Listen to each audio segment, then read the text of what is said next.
Assalamualaikum Selamat datang di diskusi warahmatullahi kita. wabarakatuh. Sebuah Jumpa momen lagi yang dengan kami ditunggu di Hendra banyak Channel. penggemar musik Tentunya Indonesia. tetap Akhirnya kami selalu kejadian juga berharap ya Anda pekan lalu. selalu Peter diberikan Pan kesehatan, kembali tampil di keberkahan, panggung dan konser rezeki di yang Eldorado berlimpah ruah Dome, Bandung. dimanapun. Anda Meskipun berada, ya baik nggak yang dengan di dalam formasi negeri penuh seperti ataupun dulu yang lah. sedang merantau Tapi ke kehadiran luar negeri. Lukman, Oke, Indra, langsung saja kita Andika, bacakan dan Reza, informasi plus pada didukung kesempatan sejumlah hari ini. vokalis tamu yang hebat-hebat, tetap jadi peristiwa besar. Tapi ada satu kekosongan yang terasa jelas banget gitu, yaitu absennya sang frontman ikonik Ariel Noah. Betul sekali. Dan ketidakhadiran Ariel ini ya langsung memantik, gimana ya, berbagai spekulasi dan pertanyaan. Materi yang kita punya hari ini menyajikan dua sudut pandang utama nih yang mencoba menjelaskan alasan dibalik absennya Ariel. Di satu sisi ada pernyataan Ariel sendiri yang secara eksplisit mengaitkan keputusannya dengan komitmen pada status hiatus dan Noah. Iya. Nah, di sisi lain, pihak promotor Aloka itu memberikan penjelasan detail mengenai bentrokan jadwal yang katanya sih tak terelakkan pada hari H. Nah ini dia nih inti perbincangan kita. Faktor mana sih yang sesungguhnya jadi penentu utama ketidakhadiran Ariel di konser reuni Peter Pan itu? Apakah ini murni soal prinsip teguh menjaga konsep hiatus Noah, seperti yang ya dia ucapkan sendiri? Kalau saya pribadi sih cenderung melihat ini sebagai dasar fundamental dari keputusannya.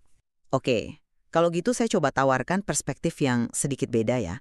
Saya lebih berpandangan bahwa kendala logistik dan bentrokan jadwal yang sangat konkret pada hari konser itu, seperti yang dipaparkan oleh promotor, itu justru merupakan faktor final yang paling menentukan kenapa Ariel pada akhirnya ya tidak bisa bergabung di panggung reuni tersebut, terlepas dari pertimbangan-pertimbangan lainnya gitu. Baiklah, mari kita coba gali lebih dalam ya. Dari kacamata saya, keputusan Ariel untuk nggak hadir itu berakar pada sikap profesionalisme dan komitmennya ke NOA yang saat ini kan memang lagi dalam masa hiatus. Pernyataannya dia yang bilang, kalau gue ikut main ke konser Peter Pan, si konsep NOH hiatusnya jadi udahan. Itu bukan sekedar kalimat sambil lalu menurut saya. Itu semacam ya deklarasi prinsip gitu loh.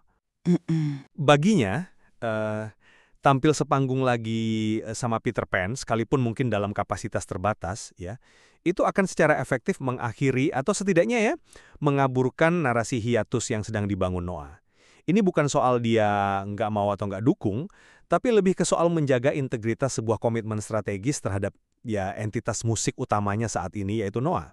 Kita memang tahu ada diskusi antara Ariel dan promotor, tapi saya menafsirkannya lebih sebagai bentuk penjajakan awal atau niat baik lah, yang pada akhirnya ya harus tunduk pada prinsip fundamental ini.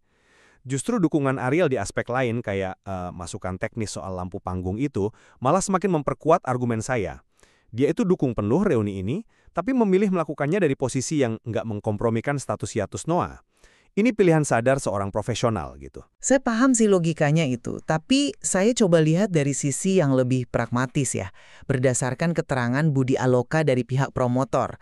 Penjelasannya itu kan sangat spesifik dan terikat pada kondisi real di hari Haju, tanggal 19 Oktober itu, Ariel baru aja mendarat dari perjalanan panjang di Amerika. Ya, oke. Jadwal konser Peter Pan sendiri terpaksa dimajukan, dimulai lebih awal jam 4 sore. Nah, rangkaian fakta logistik ini secara kumulatif ya, itu menciptakan skenario di mana kehadiran Ariel jadi sesuatu yang secara fisik dan waktu hampir mustahil. Fakta bahwa diskusi antara promotor dan Ariel itu terus berlangsung, bahkan setelah dia kembali dari Amerika dan mendekati hari H, bagi saya sih menunjukkan bahwa isu hiatus Noah itu mungkin bukanlah sebuah tembok penghalang yang absolut dan kaku sejak awal. Kalau memang prinsip hiatus itu harga mati dari awal, ngapain juga ada diskusi lanjutan yang intens? Ini mengindikasikan adanya kemungkinan, adanya celah yang baru benar-benar tertutup rapat oleh kendala logistik yang nggak terhindarkan di saat-saat terakhir. Jadi menurut saya, bentrok jadwal inilah alasan operasional dan final yang paling valid, yang menggagalkan kehadirannya, terlepas dari apapun pertimbangan atau pernyataan awalnya soal hiatus. Jangan lupa juga, konser ini kan sempat mengalami penundaan dari jadwal semula di akhir Agustus gara-gara situasi keamanan Bandung waktu itu. Oh iya, bener. Nah, penjadwalan ulang acara sebesar ini pasti menciptakan efek domino kerumitan bagi semua pihak, termasuk ya sosok sesibuk Ariel kan? Poin Anda soal detail logistik hari IH itu memang kuat sih, karena datang langsung dari penyelenggara. Tapi coba kita pertimbangkan bobot dan timing dari kedua pernyataan ini ya. Pernyataan Ariel soal prinsip hiatus NOAA itu kan muncul dan diketahui publik sebelum detail kendala logistik hari IH ini diungkap secara resmi oleh promotor sebagai alasan final. Ini bisa jadi menunjukkan semacam urutan prioritas gitu di benak Ariel. Prinsip menjaga hiatus adalah fondasi pertimbangan awalnya. Mungkin aja skenario idealnya ya dia memang nggak tampil karena alasan prinsip itu. Terus ketika bentrok jadwal yang nyata ini muncul, itu jadi alasan praktis yang lebih mudah diterima dan disampaikan ke publik, tanpa harus terlalu dalam ngebahas strategi internal NOAA. Jadi kendala jadwal itu fakta, saya akui. Tapi mungkin bukan akar masalahnya. Akarnya tetap pada komitmen terhadap konsep hiatus. Apakah keterangan promotor yang fokusnya cuma ke logistik itu benar-benar bisa menangkap motivasi terdalam Ariel? Atau jangan-jangan cuma menjelaskan hambatan di permukaan aja? Saya justru melihat urutannya bisa jadi kebalikannya loh. Pernyataan Ariel soal hiatus itu bisa jadi memang posisi ideal atau preferensi awalnya. Tapi dalam prakteknya kan selalu ada ruang negosiasi dan pertimbangan lain. Fakta adanya diskusi lanjutan yang cukup intens dengan promotor, seperti yang diakui, itu mengisyaratkan bahwa pintu belum sepenuhnya tertutup. Ada kemauan untuk menjajaki kemungkinan. Kalau prinsip hiatus itu sekaku batu karang yang Anda gambarkan tadi, kenapa perlu ada diskusi bolak-balik sampai mendekati hari H? Buat saya sih, ini sinyal bahwa ada fleksibilitas, ada keinginan mencari solusi, sampai akhirnya ya realitas logistik yang brutal pada tanggal 19 Oktober itu benar-benar menutup semua kemungkinan. Keterangan promotor itu sifatnya sangat spesifik loh, terikat sama jam, tanggal, kondisi konkret. Sementara pernyataan Ariel tentang konsep itu kan lebih bersifat prinsipil dan ya abstrak. Mana yang lebih kuat menjelaskan ketidakhadiran fisik di panggung pada hari itu? Saya tetap bertaruh pada detail konkret dari promotor sebagai penentu final.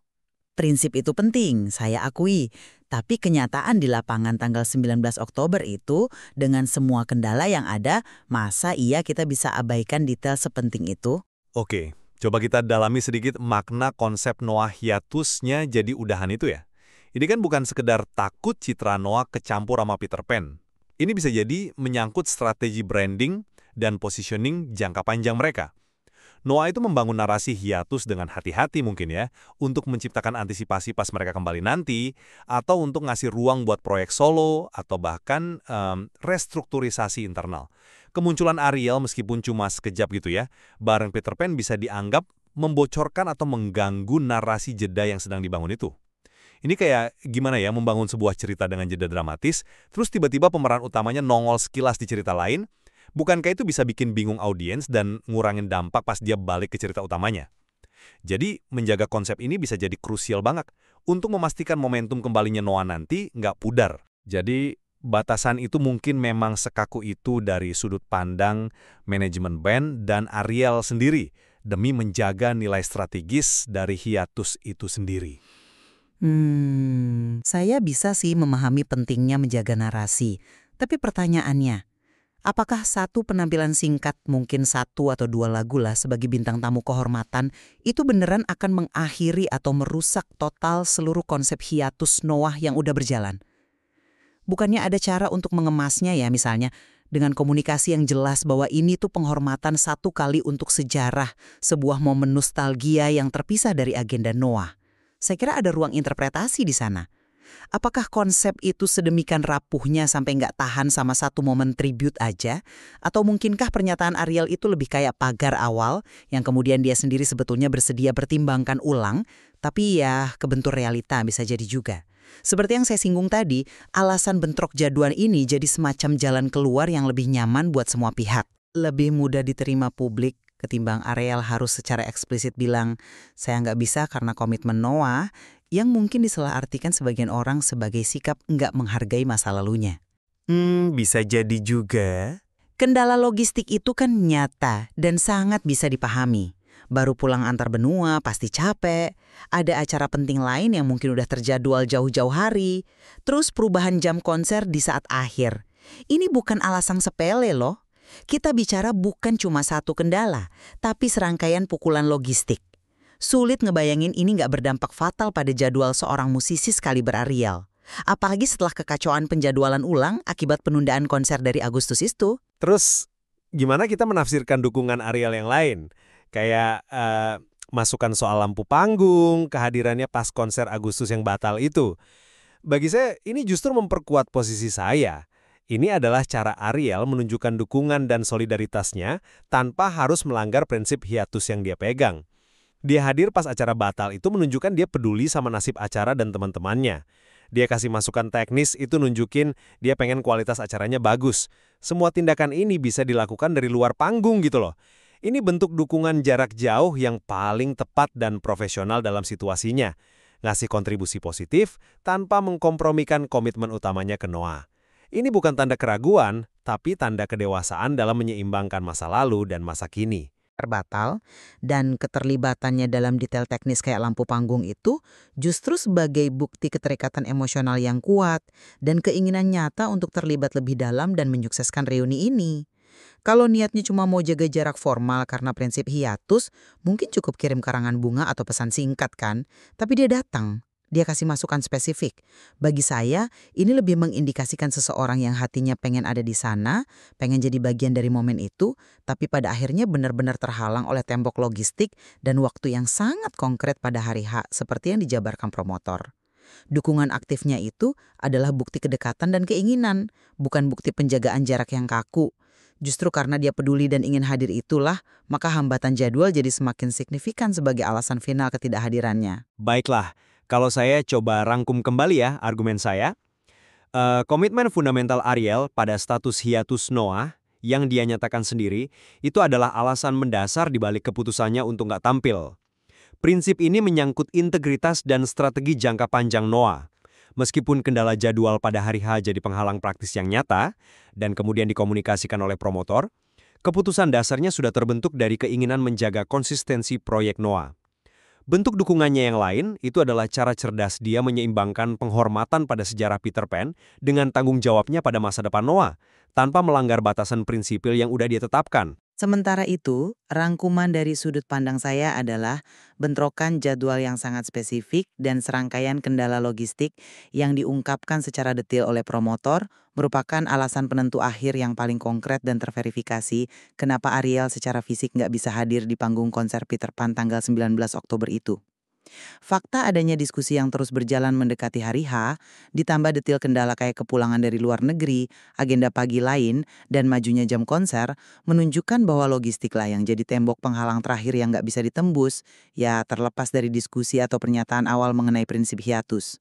Keterlibatan dan dukungannya yang aktif malah memperkuat argumen bahwa ada keinginan untuk hadir yang sayangnya terpaksa pupus karena keadaan di hari H yang tidak memungkinkan. Tampaknya kita berdua sepakat ya kalau ini memang bukan situasi hitam putih. Ada lapisan-lapisan alasan yang kompleks. Materi yang kita diskusikan ini menyajikan dua narasi yang sama-sama kuat dan berasal dari sumber yang relevan, si artis sendiri dan pihak penyelenggara. Mungkin saja kebenarannya terletak pada kombinasi keduanya. Prinsip hiatus sebagai fondasi pertimbangan awal yang kemudian diperkuat atau bahkan diresmikan oleh kendala jadwal yang muncul belakangan sebagai alasan praktis yang tak terhindarkan. Betul sekali. Sulit dan mungkin nggak perlu juga ya untuk memaksakan satu jawaban tunggal yang absolut berdasarkan informasi yang ada saat ini. Yang jelas, diskusi ini menunjukkan betapa rumitnya keputusan yang dihadapi seorang musisi sekaliber Ariel yang harus terus-menerus menyeimbangkan antara warisan masa lalunya, komitmen masa kininya, dan ya visi masa depannya. Materi ini ngasih kita berbagai sudut pandang yang valid untuk memahami kompleksitas tersebut. Dan terlepas dari absennya Ariel ya, konser reuni Peter Pan itu sendiri terbukti sukses besar dan membangkitkan nostalgia banyak orang. Dan sebagai penutup yang relevan dengan materi, patut dicatat juga bahwa kesuksesan di Bandung ini tampaknya memicu rencana kelanjutan nih. Peter Pan dikabarkan akan membawa format reuni ini ke kota-kota lain di Indonesia dan bahkan mungkin menjajaki panggung di negara Asia lainnya. Ini menandakan babak baru dalam perjalanan reuni mereka. Kayaknya sih masih akan terus bergulir. Sebuah perkembangan menarik yang pasti akan terus diikuti oleh para pecinta musik tanah air.